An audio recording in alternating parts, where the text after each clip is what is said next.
You saved me once, but now I have to save this company from you." I froze. His words cut deep. No hesitation, no guilt in those eyes, the same eyes that once begged me through tears. The sound of his pen slicing across the paper made my chest tighten. Bold black letters stared back at me like a knife. Employment termination. Greg Dawson. My hands shook, but I stood tall. I refused to let anyone see me break. Not here. Not in front of him. The room was suffocatingly silent. Ex-colleagues kept their eyes down, as if afraid their shame might show. Ethan pushed the paper toward me. His voice was low, calm, cold. "You did great. Once. But the past means nothing now. This is the age of those who move forward, not of those who cling to what's gone." I took a deep breath, swallowed the pain clawing at my chest, and in a flash, I saw him again. 7 years ago. A trembling intern standing in the rain, drenched to the bone. "Greg, please, don't let them fire me. I'll do better. I promise I won't let you down." His eyes were red, his narrow shoulders shaking with fear. That night, I believed in him. This kid just needs a chance. I fought for him. I took the heat. I gave him that chance. But that boy is gone. Standing here now is the youngest CEO in Teknova's history, the industry's revolutionary wind, and me, the man who once pulled him up. I'm now just an obstacle in his way. I didn't argue, didn't beg, didn't cry. I let out a faint, cold laugh. Because Ethan doesn't know. He doesn't know that 10 years ago, Charles, the founder of Teknova, quietly handed me 10% of the company's shares after I saved Teknova from a billion-dollar lawsuit. He doesn't know I've kept close ties with a major partner who's itching to break into Teknova's market. And he doesn't know I still hold a card strong enough to bring him to his knees. The house was drowned in darkness. I sat alone at the kitchen table, the dim yellow light falling on an old wedding photo of Linda and me. It's been 5 years since she left, and I still haven't learned how to live alone. The clock on the wall ticked, each sound pressing deeper into the suffocating silence. I held a cup of coffee that had long gone cold, staring blankly at the backyard where Linda used to grow rows of lavender. Now it's nothing but wild weeds. I'm Greg Dawson, 52. They used to call me the silent soul of Teknova, a tech company in Austin, Texas. I've never been the kind of man who enjoys flashy dinner parties or standing in front of a crowd. My job was always in the background, keeping every system running smoothly, from the internal networks to million-dollar management software. I've been with Teknova for 25 years. First one in, last one out. I probably know every screw and bolt in the system better than anyone else. The day Charles Harper, the founder, rested his hand on my shoulder after that infamous software copyright lawsuit, he said, "Greg, if it weren't for you, this company would have gone under." It was the only time I'd ever seen him that emotional. As a thank you, Charles quietly gave me 10% of the company shares. I never told anyone about it. I remained Greg, the quiet man behind every success no one ever remembered. Linda. She was the only light in my dull, routine life, gentle yet strong. She always knew how to soothe the weight I carried home on my shoulders. But her heart condition took her away, and left me and Daniel, our only son, adrift in this world. Daniel's now in England, finishing his master's. He still calls, but the distance between us has never felt wider. I often tell him, live with kindness. Don't repeat the mistakes I made. But I've never told him about these long nights. Nights I sit here, staring into the empty house, asking myself, do I even matter anymore?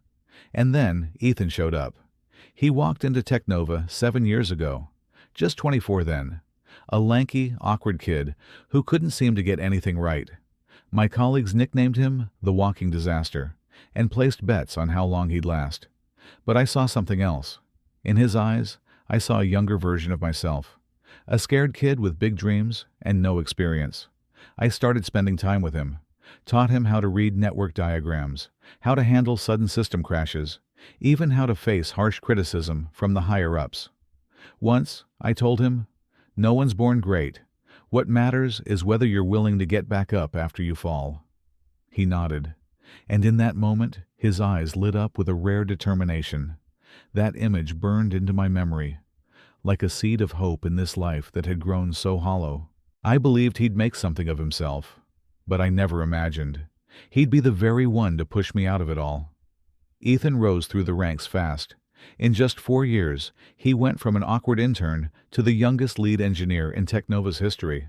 I watched him with quiet pride, like a father watching his son grow into his own. And when Charles Harper, the founder, retired because of his heart condition, the board decided to make Ethan the new CEO. The decision sparked controversy across the company, partly because he was so young, partly because they hoped he'd bring a fresh breeze to help Technova compete in the digital age. On the day Ethan officially took over, he came to see me, the same teary eyes, but now filled with confidence. "Greg, if it weren't for you, I wouldn't be here today." I smiled, placed a hand on his shoulder, and said, "Remember this. Innovation never means forgetting your core values." He nodded. Back then, I believed Ethan would be the kind of leader who honored the past. But maybe I was wrong. A few months later, he started the first wave of cleanups. Longtime employees, people who had stood with me through Technova's darkest days, were quietly handed their termination notices. "We need a young, dynamic team. One that's ready to embrace change," Ethan declared during an all-hands meeting. His voice was calm, cold, the kind of cold that sucked the air out of the room. I looked around. The younger faces nodded along to every word he said, and people like me, the old trees, just stayed silent. For the first time, I felt like a relic, out of place in the very company I once called home. One morning, as I walked into the break room, I overheard a group of young employees snickering in the corner. "Greg? He's good, but good in a 90s kind of way. Yeah, looks like he's stuck in a bygone era." I froze for a second before they noticed me. The laughter stopped abruptly. They buried their faces in their phones. I turned and walked out, a sharp pain stabbing through my chest. Then it came, an email from Ethan, asking me to meet him in his office. When I stepped inside, he was sitting in Charles's old chair. His eyes were no longer warm. They were cold, sharp, like a blade. "Greg, you once saved me, but now I have to save this company from you." His words hit me like a hammer. I stood there frozen. I couldn't believe the same young man who once knelt at my doorstep in tears could say something like that. I clenched my fists, trying to keep the anger down, but I didn't know then that this was only the beginning of a storm that would sweep me away. I stood outside Ethan's office, my hand gripping the termination letter so tightly the paper crumpled. The cold black words on white burned into my eyes. Employment termination. Greg Dawson. The hallway stretched endlessly. Each step echoed heavy, like the floor might collapse beneath me. Young employees passed by. Some gave me a faint nod, their eyes flashing brief pity, then quickly turned away.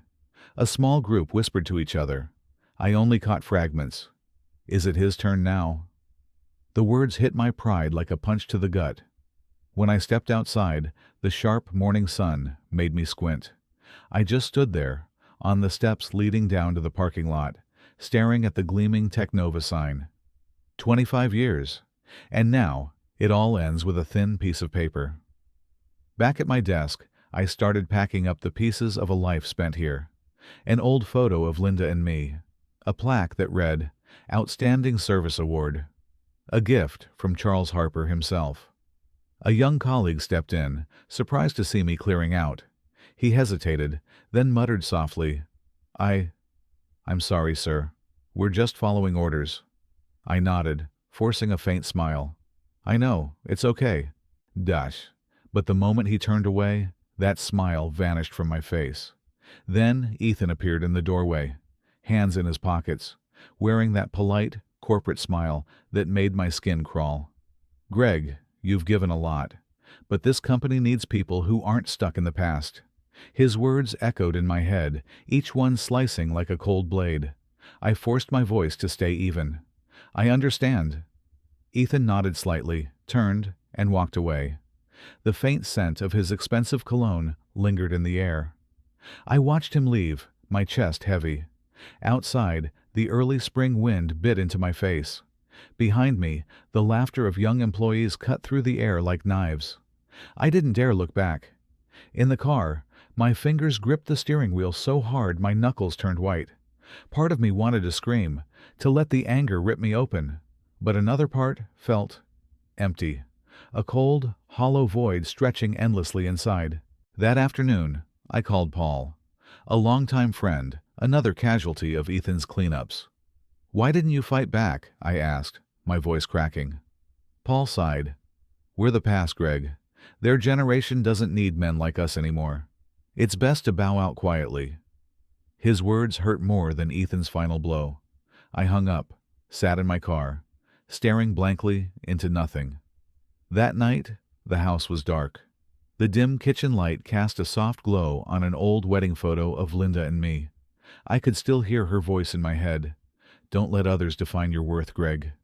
My throat tightened. I wanted to call Daniel, but I couldn't bring myself to do it. The next morning, Daniel called from England, his voice full of excitement. "Dad, I got the research assistant job. How are you?" I swallowed my tears, forcing a smile. "I'm fine. I'm proud of you, son." But when the call ended, I sat there in the dark living room, letting the tears fall onto my rough, calloused hands. A few days later, the phone rang. It was Michael, an old friend who'd left Technova last year.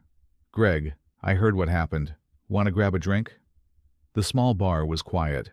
Warm yellow light spilled across the old wooden table. Michael looked at me with tired, heavy eyes. "I got cleaned out too. But Ethan doesn't know I've been quietly working with CoreLogic, one of Technova's rivals. They're looking for experienced people to help expand into new markets." I took a sip of whiskey. It burned all the way down. "Greg, you know Technova better than anyone. You don't need revenge, but you can prove your worth. Don't let that kid take you down so easily." I said nothing. In my head, Ethan's cold words kept replaying. "Greg, you once saved me, but now I have to save this company from you." That night, I sat in front of my laptop. The screen was blank. One question pounded in my head like a hammer.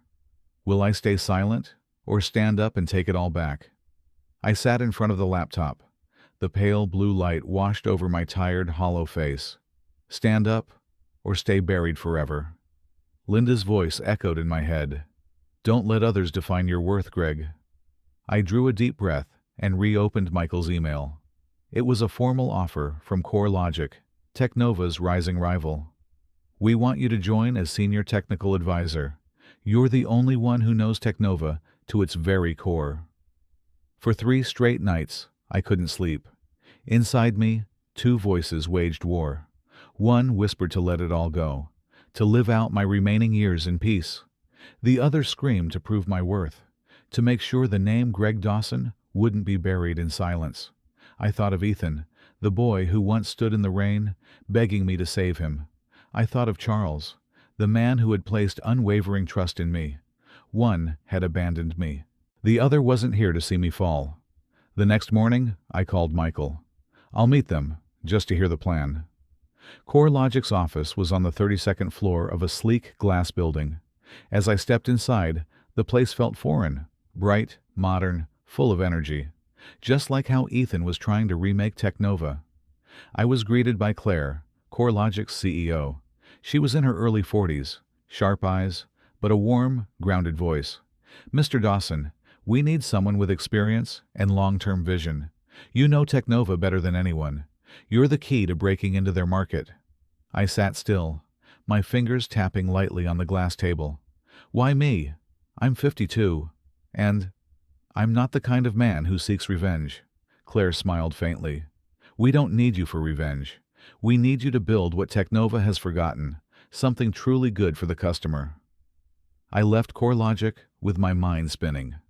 On the way down, the elevator stopped at the 15th floor. A man stepped in.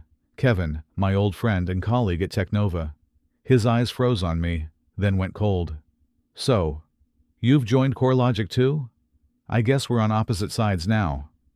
The elevator doors slid open. Kevin walked out without looking back. His words stabbed like a blade. That night, I couldn't sleep. The wind howled through the cracks in the window. The ticking clock echoed like a hammer striking my heart.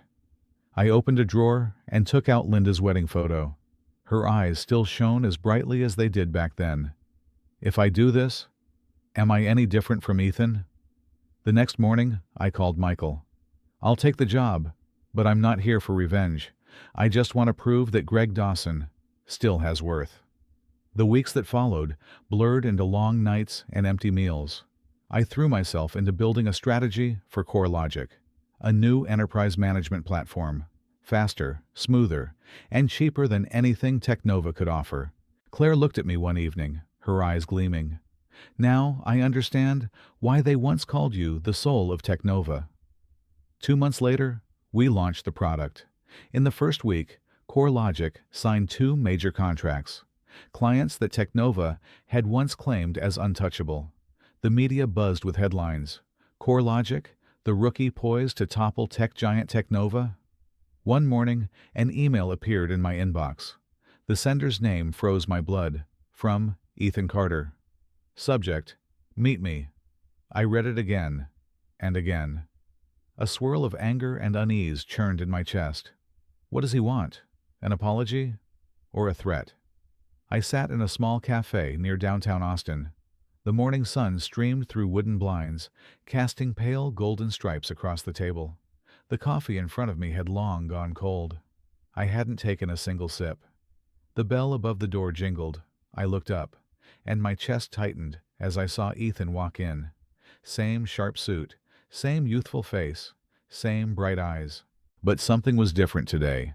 In those eyes, there was no trace of the icy confidence I'd grown to hate. Only worry, barely concealed. Ethan sat down across from me. For a moment, he said nothing, as if rehearsing the words in his head. I kept my face cold, silent. Finally, he spoke. Greg, I know you're angry. You have every right to be. I smirked. Don't bother putting on a show. I didn't come here for a late apology. He shook his head, his voice dropping lower. I'm not here to apologize. I'm here to warn you. I narrowed my eyes. Warn me? About what? Ethan leaned back, exhaling deeply. CoreLogic isn't what you think. They don't just want to beat Technova. They want to swallow it whole, at any cost. I let out a bitter laugh. You're worried about me? After everything you've done? But Ethan's gaze held steady.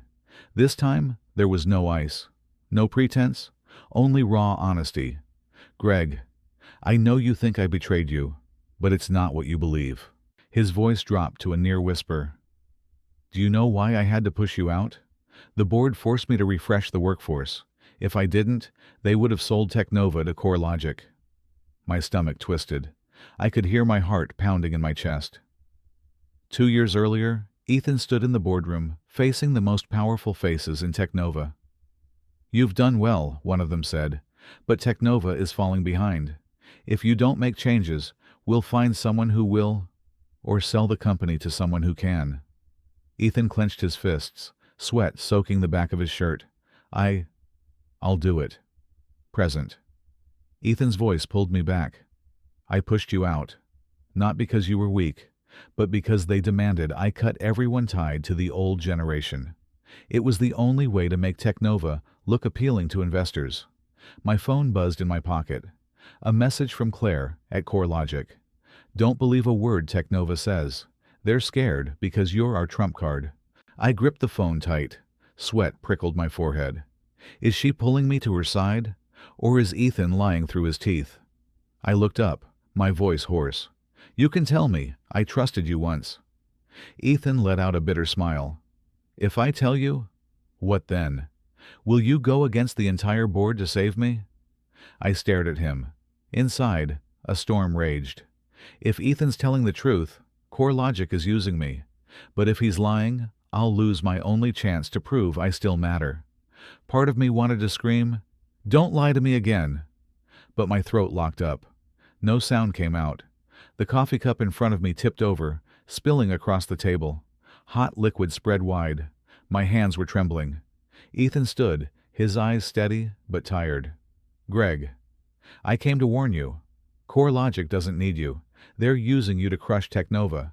And when they're done, they'll toss you aside, just like they've done to others." He turned to leave, his parting words sharp but quiet. "You can believe me or not, but if you keep going, you'll regret it." I sat there, staring at the door as it closed behind him. In my head, one question pounded like a drum. Did I bet wrong, again? Ethan left, and the cafe fell quiet again. The soft clink of spoons against porcelain, the warm aroma of roasted coffee. But inside me, a storm raged on. I gripped my phone and reopened Claire's message. "Don't believe a word Teknova says. They're terrified of you because you're our trump card." My heart pounded hard in my chest. Both sides were pulling at me, tearing me apart. That night, I sat alone in the dark kitchen. The dim yellow light fell on Linda's old wedding photo. Her eyes, clear and gentle, seemed to look straight through me. But tonight, it felt like she was judging me. "What are you doing, Greg? Are you still the man you used to be?" I buried my head in my hands as memories came flooding back. Ethan, soaked in the rain all those years ago, his eyes begging me for a second chance. The bored, cold, expressionless faces that saw nothing but numbers. Claire, sharp eyes, honeyed voice. If I keep going, am I any different from Ethan? Or is this the only way left? The next day, I went to CoreLogic to deliver a project update. Claire greeted me with her usual smile. But this time, that smile made my skin crawl. In the conference room, she said, "Greg, you're our ace. Once we bring down Teknova, you'll have a seat on our leadership board." I froze for a second. Bring down Teknova, or take it over. Claire raised an eyebrow, her voice smooth and steady. "Greg, Teknova threw you away. Now it's your turn to throw them away. Don't get soft. There's no going back for you." I drove home with my mind in knots. On the table, my phone lit up with a new message from Ethan Carter. "Greg, meet me again. This isn't about you or me anymore. It's about what you want to leave behind in this world." The next day, I went to the meeting spot. A quiet park, fallen leaves crunching underfoot. Ethan sat on a bench, no sharp suit this time, just a tired young man with weary eyes. "Thanks for coming," he said, his voice hoarse. I stayed silent, staring deep into that once familiar face. Ethan pulled a folder from his jacket pocket. "This is the stock transfer agreement between Teknova and CoreLogic. They've been working the board long before I pushed you out." My eyes widened. "You mean?" "You were only a piece of their plan, Greg. Claire knew you'd fight back. They wanted you and me at odds, so they could divide and devour Teknova." I stood frozen. Part of me wanted to believe him. The other part screamed, "Don't let him fool you again." "Why should I trust you?" I growled. Ethan's eyes turned red, his voice breaking. "You trusted me once, when no one else would. Trust me one last time. If you don't, neither of us will have anything left." I clenched the folder tight. The wind picked up, ripping pages from my hands. They scattered across the park like dead leaves. I didn't bother to pick them up. I looked up at the gray sky, and in my head, Linda's voice whispered, "Do you want to leave behind a legacy, or just leave behind scars?" I closed my eyes and drew a deep breath. This decision would change everything. I came home to a dark house. The dim yellow light spilled over the old wedding photo on the table. Linda looked back at me through the glass. Her gentle eyes now felt like knives slicing into my mind. "They're just using you, and when they're done, they'll throw you away, like they once did with me." Ethan's words echoed in my head, bouncing like a hollow voice in an empty cave. I unlocked my phone. A new message from Claire lit up the screen. "Greg, we need to talk. You don't understand everything yet." My fingers gripped the phone tight, knuckles turning white. Part of me wanted to smash it against the wall. But the other part began typing, each word cold and sharp. "Tomorrow, CoreLogic HQ, just you and me." The next morning, the boardroom on the 32nd floor felt like a glass cage. Claire was already there, arms crossed. Her eyes sharp as a blade, yet her smile was still there, gentle enough to make my skin crawl. "You've met with Ethan, haven't you?" she asked. I nodded slightly, eyes locked on hers. "Then you must understand by now. Technova has been dead for a long time. Ethan is nothing but a puppet CEO, propped up by the board to cover the fact that they've been selling the company off, piece by piece, to investment funds." My chest tightened. "You're saying this to make me lose faith in Technova?" Claire tilted her head and slid a thick folder across the table. "See for yourself. This is proof that Technova signed over ownership rights to us 18 months ago. Why do you think Ethan had to refresh the workforce? You think he made that decision on his own?" I opened the folder, flipping through page after page. Numbers, contracts, signatures. It was all there, clear as day. And then I froze. There it was, a signature I knew by heart. Linda Dawson. My throat went dry. My eyes locked on those familiar curves of ink, the same handwriting I used to watch her pen in letters to me. Linda? She knew? She agreed to let them sell Technova and kept it from me? Claire leaned in, her voice a whisper. "Greg, do you really think Linda hid this because of you? Or because she knew you could never change Technova? Don't let someone who's already left this world keep holding you back." It felt like my heart was shattering, each piece hitting the cold floor beneath us. Claire sighed softly, but her smile never wavered. "You're a smart man, Greg. You know how this game works. Don't go soft now. There's no way back for you.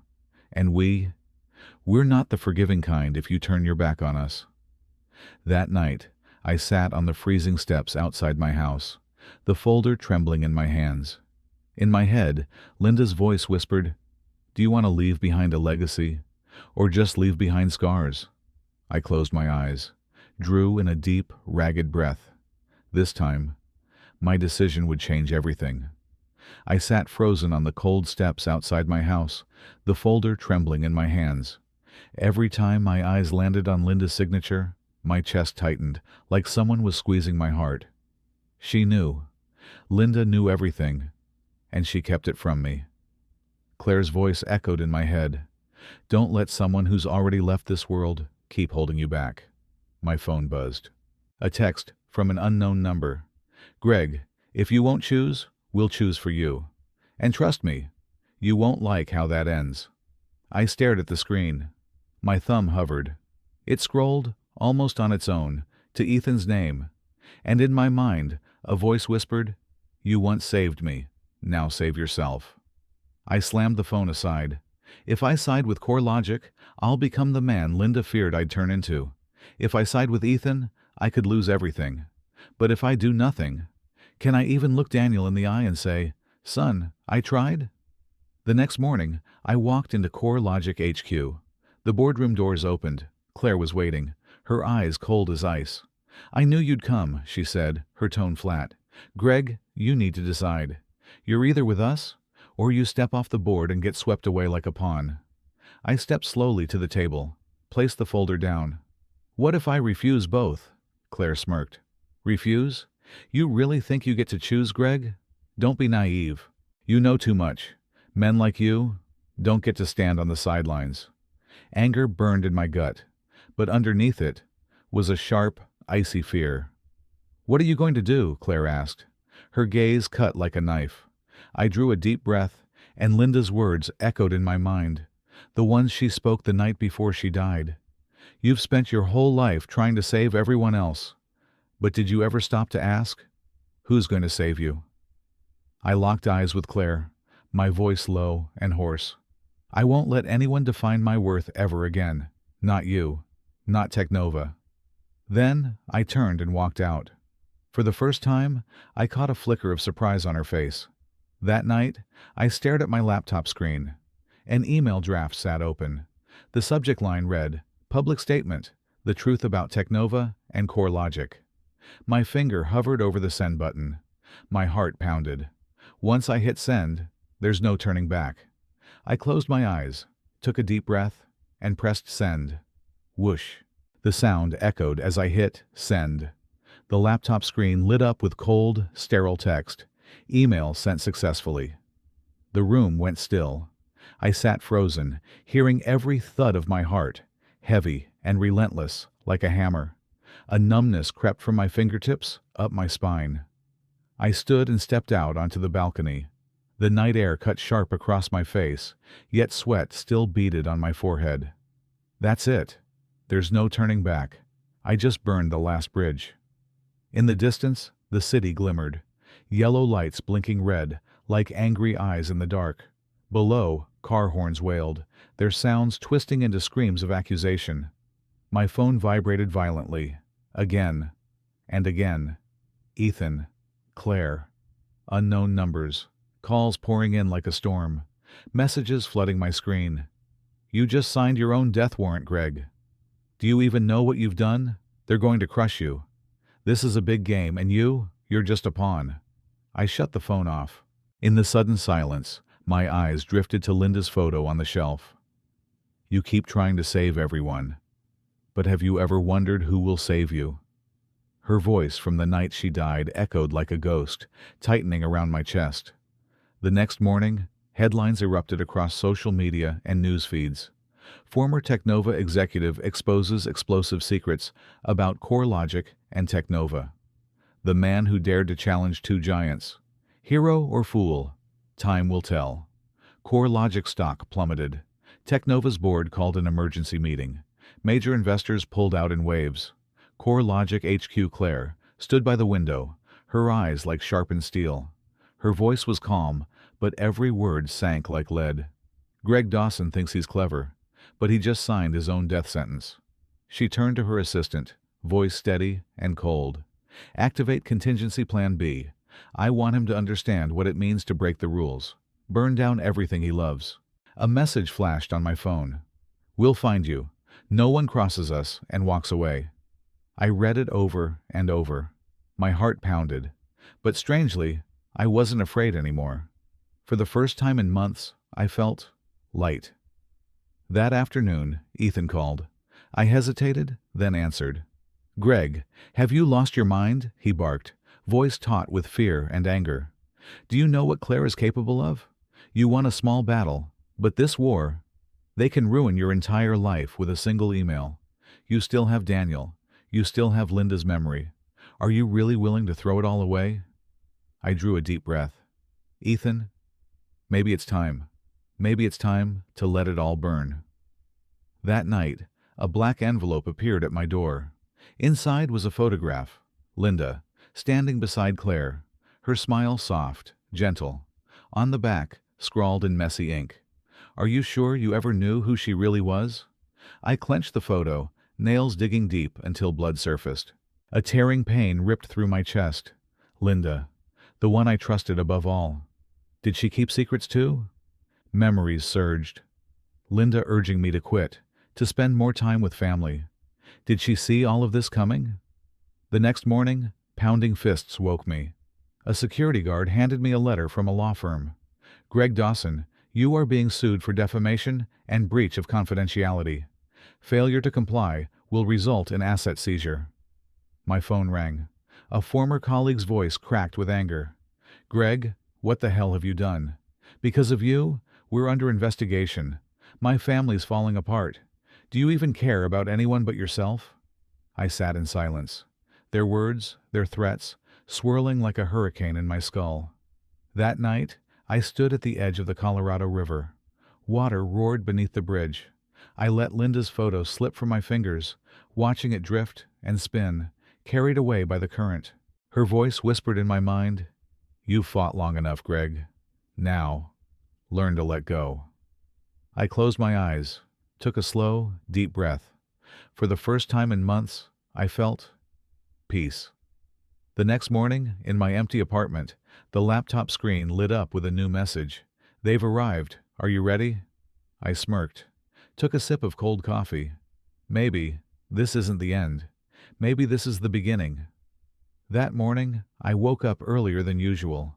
Faint sunlight slipped through the curtains, spilling into the empty room. A room that once echoed with Linda and Daniel's laughter. The laptop screen glowed with a cold, sterile message. They've arrived. Are you ready? I let out a faint smirk. Even I couldn't tell if it was bitter or strangely calm. I stood, made myself a cup of black coffee. The aroma filled the kitchen, but the bitterness clawed at my throat. Ready? Truth is, I have nothing left to lose. I thought of Linda, the day she left me behind, leaving me to wrestle with loneliness and sleepless nights. I'd blamed her. I'd cursed this world. But now, looking back, I realize every piece of that pain was a part of the path that led me here, to this quiet moment, staring myself in the eye. Another message flashed on my screen. You can run, but you can't hide. Greg, it's time to face the end. I set the cup down, my eyes locked on the words. And then Linda's voice came to me, soft, steady. You don't have to save the world, Greg. You only need to save yourself. In that moment, I understood. For years, I'd thrown myself into work, into power plays, into revenge. And somewhere along the way, I'd forgotten who I even was. I opened my laptop, began typing an email to Daniel, the son I hadn't seen in so long. My boy, if you ever read this, know that I'm sorry. I'm sorry I wasn't there when you needed me. I'm sorry you had to carry the name of a man like me. But if you can forgive me, I hope you'll live differently. Don't try to prove your worth to anyone. Just live true to yourself, and that will be enough. I hit send. I began to pack the apartment, each photo, each piece of clothing. My hands trembled as I folded one of Linda's old shirts, and only then did I realize. Tears had been falling for some time. That afternoon, a knock at the door. I didn't have to ask who it was. I opened it to find two men in black suits, their eyes cold and unreadable. Greg Dawson? I nodded, silent. A part of me wanted to run, but my feet stayed still. They handed me a thick envelope, legal documents, polite but heavy with unspoken threats from a power far larger than me. I took the envelope, and a faint smile tugged at my lips. If this is the end, then thank you for letting me fold it, closed myself. That evening, I sat by the window, watching the city glow under pale yellow lights. A breeze drifted in, carrying the faint scent of coffee from the shop where I first met Linda. And in that moment, I felt it. No more anger, no more hatred toward Claire, no more fear of CoreLogic, no more guilt over Linda. Just memories, some beautiful, some painful. But they were over now. Linda once said, "When we let go of the past, we finally step into freedom." Now I understand. I don't want to win or lose anymore. I just want silence, a place for this weary heart to rest, even if only for a moment. Greg closed the apartment door behind him. The laptop screen faded to black, leaving the room in stillness. Outside, the city lights kept glowing.